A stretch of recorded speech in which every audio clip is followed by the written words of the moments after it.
Hello everyone, welcome to Prepshus YouTube channel. तो इस video में will see Cayley Hamilton theorem, eigenvalues और eigenvectors क्या होते हैं। All this is not in the syllabus of JEE, so it is मतलब which means that कि JEE कभी भी ऐसा क्वेश्चन नहीं पूछेगा जो सिर्फ इन चीज़ों से मतलब आप तभी कर पाओ जब आपको इन चीज़ों का मतलब पता हो। लेकिन कई बार ऐसे क्वेश्चन जेई ने पूछे हैं जो इनकी मदद से बहुत जल्दी सॉल्व हो जाते हैं। बेसिकली ये मेट्रिसेस में लीनियर अलजेब्रा के टॉपिक्स में कॉलेज में पढ़ाया जाता है, तो प्रोफेसर्स को तो ऑब्वियसली पता ही होता है ये सब क्या है। तो ऑल्दो जेई के सिलेबस में नहीं है, तो कोई क्वेश्चन वो इनको यूज़ करके बना सकते हैं और आप एक्सपेक्ट करें कि आप लंबे मेथड से उसको सॉल्व करें। तो अगर हमें ये सब चीज़ें पता हो तो हम क्वेश्चन जल्दी सॉल्व कर सकते हैं। तो इस वीडियो में I just give you brief कि ये होते क्या है, और मोर इंपॉर्टेंट ये है कि हम प्रॉपर्टीज समझ लें इनकी, जो हम यूज़ कर सकते हैं क्वेश्चन सॉल्व करने के लिए जेई के रिस्पेक्ट में। And I will show you solving some questions. पिछले साल का जेई एडवांस 2020 का will solve a question and see की how knowing all these things makes it very easy to solve questions in matrices. तो matrices में questions काफी lengthy होते हैं if you just know the standard approaches. So knowing some kind of these hacks helps you. So let's get started. तो थोड़ा सा I'll give you an introduction of what Cayley-Hamilton theorem is about. So let's suppose you have a matrix A, this is a n cross n matrix, and you have a matrix X, this is a n cross 1 matrix. So when you multiply them, you will get n cross n times n cross 1, you will get again an n cross 1 matrix. So let that be some matrix, let's say B. So ये भी n cross 1 होगा. In case B can be written as lambda times X, ठीक है, where lambda is what? It can be a real number or a complex number, basically a scalar, and X is again an n cross 1 matrix. So if we can find a matrix X such that multiplying A with X gives back X multiplied by lambda, right? तो ये एक matrix होगा इस form का, इसको एक column matrix के साथ मल्टीप्लाई करोगे, ठीक है, एक कॉलम मैट्रिक्स ही बनेगा। तो मान लो यहाँ पे x1 x2 ऐसे थे, तो अगर यहाँ पे लैम्डा, अगर कोई ऐसा वेक्टर मिल जाए जिस मतलब ऐसा कोई कॉलम मैट्रिक्स मिल जाए, अगर जिसको मैं a से मल्टीप्लाई करूँ तो वापस एक कॉलम मैट्रिक्स मिल जाए जिसके जो वैल्यूज होंगे वो लैम्डा x1 लैम्डा x2 ऐसे ऐसे लैम्डा xn होंगे। तो I can take lambda out which I can write as lambda times x1 x2 basically xn. So agar if I for a given matrix A, for a given n cross n matrix, if I find a column matrix x1 x2 up till xn such that when I multiply A by this column matrix I get back the column matrix multiplied by lambda, basically a column matrix जिसकी terms है lambda x1 lambda x2 अब ऐसे up till lambda xn. अब इसमें एक चीज ये तो यह है कि if all of these are zero, तो आप किसी भी मैट्रिक्स से मल्टीप्लाई करो, अगर ये सारे जीरो हैं then you will get back a zero matrix. So in that case it is also lambda times 0. So basically इसमें we assume that x is not the zero column matrix, x is not the zero column matrix. So if you find such a matrix and such a value lambda for which this happens, then we say that x is the eigenvector corresponding to eigenvalue lambda for a. ठीक है, अभी हो सकता है थोड़ा शुरू में confusing हुए। बेसिकली क्या, आपको एक मैट्रिक्स दे रखा है, जैसे हमें मैट्रिक्स दे रहे 3x3 2x2, अगर कोई कॉलम मैट्रिक्स मिल जाए n क्रॉस 1 का, अगर ये n क्रॉस n है तो n क्रॉस 1 डायमेंशन का कोई कॉलम मैट्रिक्स मिल जाए, जब मैं a को उस कॉलम मैट्रिक्स से मल्टीप्लाई करूं तो वापस एक कॉलम मैट्रिक्स आएगा। If that column matrix can be written as lambda some constant, right, ये कांस्टेंट है, कोई रियल या कॉम्प्लेक्स नंबर कांस्टेंट है, some constant times x1 x2 xn, वापस वो column matrix, that means ax is equal to lambda x। तो फिर हम क्या कहते हैं उस केस में, हम कहते हैं कि lambda is an eigen value of the matrix A and x is the eigenvector corresponding to that eigenvalue lambda. अब इन eigenvalue और eigenvector का significance क्या होता है, that is not मतलब important for us. important ये है कि इनकी properties क्या होती हैं। तो properties क्या होती हैं, पहले तो हमें ये समझना पड़ेगा कि eigenvalues निकालते कैसे हैं। अब यहाँ पे ये देखो, अगर ax lambda x है तो I can write a lambda x को दूसरी साइड लेकर I can write a minus lambda I times x is 0. अब ये क्या है, ये एक n क्रॉस n मैट्रिक्स है, ये एक n क्रॉस 1 मैट्रिक्स है, और ये n क्रॉस 1 का जीरो मैट्रिक्स है, ठीक है। तो बेसिकली ये लीनियर इक्वेशन जैसे तो है, जैसे अपने मैट्रिसेस की अगर आपने थ्योरी पढ़ी है, तो अगर हमें एक लीनियर इक्वेशन सॉल्व करनी होती है तो लीनियर इक्वेशन को भी right in this form, right, जिसमें ये वाला कॉलम वेरिएबल्स का होता है, ये कॉलम कोएफिशिएंट्स का होता है, एंड अगर होमोजेनियस इक्वेशन है तो यहाँ पे जीरो कॉलम आएगा, तो हम इसको सॉल्व करते हैं। अगेन एज आई सेड, हमेशा जीरो, अगर x जीरो हो जाए, x जीरो कॉलम हो जाए तो हमेशा एक सोल्यूशन आएगा ही। तो होमोजेनियस इक्वेशन का हमेशा ट्रिवियल सोल्यूशन 0 0 0 0 होता ही है, बट हमें नॉन ट्रिवियल सॉल्यूशंस निकालने हैं। तो नॉन ट्रिवियल सॉल्यूशंस कब आते हैं, नॉन ट्रिवियल सॉल्यूशंस एग्जिस्ट, तो non trivial solutions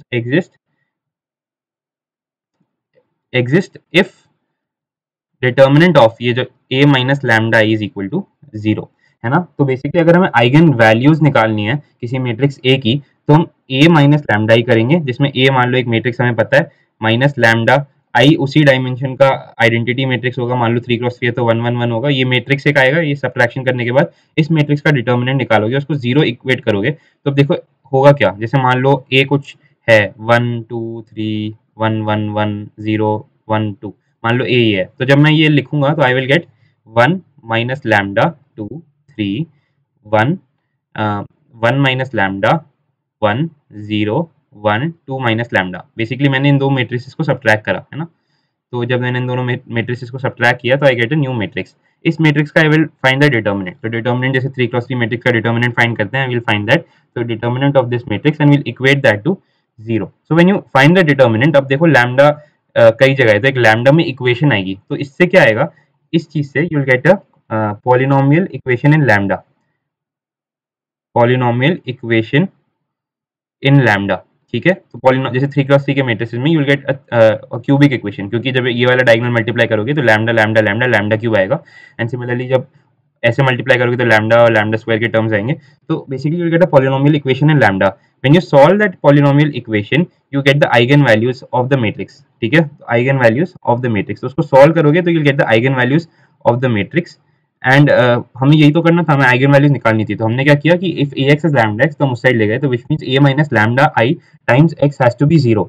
now x cannot be 0, हमने x को एक नॉन जीरो कॉलम मैट्रिक्स माना है, which means that this solution, this is basically like a linear equation of n variables, n equation जिसको हमें solve करना है जो होमोजेनियस है, एंड वी वांट कि इसके नॉन ट्रिवियल सॉल्यूशंस एग्जिस्ट करें। तो if you have read the theory of that you will realise, ये हमारे जेईई के सिलेबस में we realise that a minus lambda i का determinant has to be 0। so I just given an example of if a is this, then I will write a minus lambda times I is the same dimension identity matrix, I'll get a new matrix, I'll find the determinant. When I find the determinant, that will be a polynomial equation in lambda, and I solve that equation to get the eigenvalues of the matrix. तो ये सब कुछ करोगे तो eigen values मिल जाएंगे। तो इसका use क्या है, तो आइगन वैल्यूज की कुछ प्रॉपर्टी होती हैं, तो सम ऑफ आइगन वैल्यूज, जो अपना आइगन वैल्यूज निकाली, that will be equal to the trace of the matrix, trace of A. Trace क्या होता है, that is the sum of diagonal entries, है ना। तो फॉर एग्जाम्पल अगर ऊपर वाला एग्जाम्पल लूँ, तो जब मैं इस इक्वेशन को सॉल्व करूंगा, जो यहाँ से इक्वेशन आएगी, तो it will give me some lambda 1 lambda 2 lambda 3, क्योंकि क्यूबिक इक्वेशन होगी, I get 3 roots. If I take the sum of those roots I get the trace of the original matrix. तो 1 1 2, जैसे यहाँ पे डायगोनल एंट्रीज 1 1 2 है, तो trace will be 1 + 1 + 2। तो इसमें if you form this equation you will see that the sum of the roots is 4, which is the trace of the matrix. Product of eigen values, जो आपने equation solve करने के बाद आपके पास जो eigen values आएगी, अगर आप उनका प्रोडक्ट लो, product of eigen values is equal to the determinant of the matrix, है ना, डिटर्मिनेंट ऑफ ए। अगेन मतलब इस इक्वेशन को सॉल्व करो, you will get some lambda 1 lambda 2 lambda 3, तो lambda 1 into lambda 2 into lambda 3 will be equal to the determinant of this A matrix जो हमने initially लिया था, है ना। तो इसका मतलब एक और हो गया, if any eigen value is 0, if any eigen value is 0, this implies determinant of a will be 0। अगर कोई भी एक 0 आ गया तो जब प्रोडक्ट लोगे बाकी कुछ भी हो, you will get 0। so whenever 1 is 0 and you take the product you will always get 0, which means determinant is 0। if any eigenvalue is 0 then you will have determinant 0, ठीक है। तो इस कुछ और प्रॉपर्टीज भी होती है, अगर a की आइगन वैल्यूज लैम्डा 1 लैम्डा 2, मान लो a 3x3 है तो लैम्डा 3 है, तो फिर a इनवर्स की जो आइगन वैल्यूज होगी लैम्डा 1 का इनवर्स, लैम्डा 2 का इनवर्स, लैम्डा 3 का इनवर्स। मतलब ए को ए में जो ऐसी इक्वेशन आएगी उसको सॉल्व करो तो लैम्डा 1 लैम्डा 2 लैम्डा 3 आएंगे। ए इनवर्स कंप्यूट करो, सेम तरीके से ए इनवर्स के लिए इक्वेशन बनाओ और उसको सॉल्व करो तो लैम्डा 1 इनवर्स, लैम्डा 2 इनवर्स और लैम्डा 3 इनवर्स आएंगे, है ना। अगर ए स्क्वायर है तो lambda 1 square, lambda 2 square, lambda 3 square आएंगे, ठीक है। अगर ए की पावर n है तो लैम्डा 1 की पावर n, लैम्डा 2 की पावर n, लैम्डा 3 की पावर n। हम देखेंगे कि इसका यूज कैसे करेंगे इक्वेशन सॉल्व करने में। अगर ए है और के ए है, के ए बेसिकली एक मतलब स्केलर से या एक रियल नंबर से पूरे मैट्रिक्स को मल्टीप्लाई करना, बेसिकली उससे सारे वैल्यूज मल्टीप्लाई हो जाएंगी मैट्रिक्स की।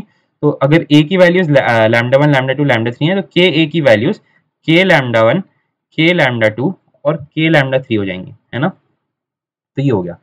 अब केले हैमिल्टन थ्योरम क्या कहता है, ये तो हमने देख लिया कि आइगन वैल्यूज और आइगन वेक्टर्स क्या होता है और उनकी कुछ प्रॉपर्टीज। केले हैमिल्टन थ्योरम कहता है कि जो इक्वेशन आई, अब आपने यहाँ पे एक इक्वेशन आई थी जैसे मैंने पॉलिनोमियल इक्वेशन आई थी, वो पॉलिनोमियल इक्वेशन है, मतलब वो लैम्डा में कुछ इक्वेशन है, कुछ a3 lambda 3 plus a2 lambda 2 plus a1 lambda 1 plus a0 equal to 0, इस टाइप की कुछ इक्वेशन आएगी, है ना। तो ये तो एक पॉलिनोमियल इक्वेशन है जिसमें ये कोई रियल या कॉम्प्लेक्स नंबर हो सकता है। कैले हैमिल्टन थ्योरम थोड़ा स्पेशल सा है, वो कहता है अगर लैम्डा की जगह में ए रख दूं, है ना, तो matrix satisfies the characteristic equation. तो बेसिकली पॉलिनोमियल, ये जो पॉलिनोमियल इक्वेशन लैम्डा में आती है, this is known as the characteristic equation, ठीक है, of that matrix, characteristic equation. तो केले हैमिल्टन थ्योरम कहता है that the matrix satisfies its characteristic equation, मतलब इफ आई राइट ए, मतलब मैट्रिक्स को डाल दो लैम्डा की जगह तो स्टिल सैटिस्फाइज, मतलब A3, अब लैम्डा 3 की जगह ए का क्यूब, मतलब एक मैट्रिक्स का cube, plus A2 lambda square की जगह ए मैट्रिक्स का स्क्वायर, प्लस A1 लैम्डा की जगह ए मैट्रिक्स, प्लस A0 की जगह you write A0 times I, basically A0 times the identity matrix is equal to 0। अभी एक मैट्रिक्स में इक्वेशन बन गई, तो जो इक्वेशन लैम्डा में आएगी, if you substitute A in place of lambda there, then the matrix A satisfies its own characteristic equation, ठीक है। तो matrix will satisfy its own characteristic equation. Basically equation में जो लैम्डा में पॉलिनोमियल इक्वेशन आएगी, उसकी जगह if I substitute lambda by A, a matrix, and जो कांस्टेंट टर्म है that I write as constant term times identity matrix, you will get a matrix equation. इसमें सारे टर्म्स मैट्रिक्स हैं, 3x3 के या जो भी अपने इनिशियल डायमेंशन है, और ये भी zero matrix of that dimension है, तो इट विल सेटिस्फाई। तो this is a very powerful theorem. तो लेट्स सी इसके यूज क्या है। तो दिस इज अ क्वेश्चन, तो जैसे ए हमें दे रखा है इज 102 021 203, तो ए हमें दे रखा है इज 102। तो हो सकता है आपको थोड़ा इनिशियली अजीब सा लगे, लेकिन after you do some examples and read it once again, you will find it very easy and very useful. तो ए ये मैट्रिक्स है, हमें प्रूव करना है A cube minus 6a² plus 7a plus 2i। अब स्टैंडर्ड तरीका है, तो ए को 3 बार मल्टीप्लाई करो, ए क्यूब निकालो, ए स्क्वायर निकालो, ए निकालो, फिर इसमें डालो और देखो कि ये जीरो है या नहीं। बट जब भी इस टाइप की कोई पॉलिनोमियल इक्वेशन आए, तो एक हिंट ये होना चाहिए कि हो सकता है ये इसकी कैरेक्टरिस्टिक इक्वेशन और कैले हैमिल्टन थ्योरम यूज हो रहा है। तो जब मैं इसका if I write determinant of A minus lambda I, अगर मैं कैरेक्टरिस्टिक इक्वेशन निकालने के लिए ये चीज लिखूं, तो I will write 1 minus lambda 0 2 minus 2 sorry 2 minus lambda नहीं आएगा, 2 0 2 माइनस लैम्डा 1 3 माइनस लैम्डा 2 0, ठीक है, हमने ये लिखा। तो दिस इज डिटर्मिनेंट, मतलब इसका डिटर्मिनेंट निकालना है इस मैट्रिक्स का। तो when you solve that you will gate lambda cube minus 6, मतलब सिंपल सा इसको मल्टीप्लाई करके 0 के इक्वेट करना है, minus 6 lambda square plus 7 lambda plus 2 is equal to 0। तो यू कैन सॉल्व इट, मतलब बहुत ही आसानी से हो जाएगा ये solve. You can solve this and you will see that you will get this equation. तो कैले हैमिल्टन थ्योरम क्या कहते हैं, अगर लैम्डा की जगह में ए डाल दो तो भी ये इक्वेशन सेटिस्फाई होगी। तो लैम्डा की जगह ए डाल दिया, 6a² प्लस 7a प्लस 2, और कांस्टेंट टर्म्स को 2 टाइम्स आइडेंटिटी मैट्रिक्स लिख दो 0। तो डायरेक्टली प्रूव हो गया एक ही लाइन में, just by finding the determinant. A cube निकालने की जरूरत ही नहीं है, ए स्क्वायर निकालने की जरूरत ही नहीं है। तो दिस इज वन वे। अब इसका एक और बहुत बड़ा एडवांटेज है। द एडवांटेज इज कि अगर अगर कांस्टेंट टर्म जीरो नहीं है, कांस्टेंट टर्म जीरो नहीं है, तो बेसिकली हमने क्या कहा था, determinant is equal to product of lambda, product of eigen values, है ना। तो अगर कांस्टेंट टर्म जीरो नहीं है, तो constant term gives us the product of the root, right. मतलब इसमें लैम्डा 1 लैम्डा 2 लैम्डा 3 की वैल्यू अगर इफ यू मल्टीप्लाई तो will get, it will depend on the constant term. So determinant was the product of the eigen values, right, which is basically this constant term. मतलब यहाँ पे देख लेना minus plus या कोई sign आएगा, but it will depend on the constant term. तो इफ कांस्टेंट टर्म, अगर कांस्टेंट टर्म नॉन जीरो है, is not equal to zero, तो इसका मतलब यही होगा determinant is not equal to zero. अब इसमें इससे हम इनवर्स निकाल सकते हैं सीधा। अगर डिटर्मिनेंट जीरो नहीं है तो that means inverse exist. If inverse exist I can multiply this equation which is a matrix equation by A inverse. तो when I multiply a cube by a inverse I get a square, this will become 6a, this will become 7, a times a inverse will become I, and a times I will become 2 times a inverse, ठीक है, this is 0। तो a inverse से इस पूरी equation को multiply कर दिया दोनों साइड्स, तो a inverse times a cube is a square minus 6a plus 7i plus 2 a inverse is 0। तो इससे क्या हुआ, this basically helps us in finding the inverse in terms of the original matrix. So if I take all these terms on the other side, I can write a inverse is equal to 1 by 2 minus times a square minus 6a plus 7i. So basically I can directly find the inverse in terms of a square, a and all other terms in terms of a by using the Cayley-Hamilton theorem. So basically it gives a relation between the inverse and the original matrix. So this can be done using the Cayley-Hamilton theorem. If constant term is not zero, then the determinant will also be not be zero. The inverse will exist, and then you multiply the equation you get by substituting a in the characteristic equation by a inverse. Then you get a inverse in terms of a. So this is a very useful thing to do, and इस पे भी कई बार questions आ जाते हैं. तो originally आप क्या करते हैं, अगर आपको उसको प्रूव करने के लिए बोलते तो आपको ए इनवर्स अलग से निकालना पड़ता है, ए स्क्वायर ए सब निकालना पड़ता है, फिर इक्वेट करते हैं, but now you can directly use the Cayley Hamilton theorem to state these equations. So now let's do a question that came in JEE Advanced 2020 using Cayley-Hamilton theorem, which is this one. It says a trace of a square matrix is defined to be the sum of its diagonal entries. A 2 cross 2 matrix has trace 3 and trace of a cube is minus 18. Find the determinant of a.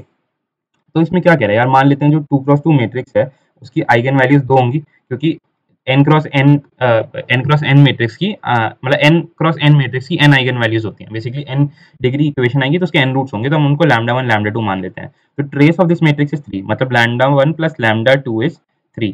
फिर कह रहे हैं trace of a cube is minus 18, तो अगर अगर a की eigen values lambda 1 और lambda 2 है तो a क्यूब की जो आइगन वैल्यूज होंगी वो लैम्डा 1 क्यूब और लैम्डा 2 क्यूब होंगी।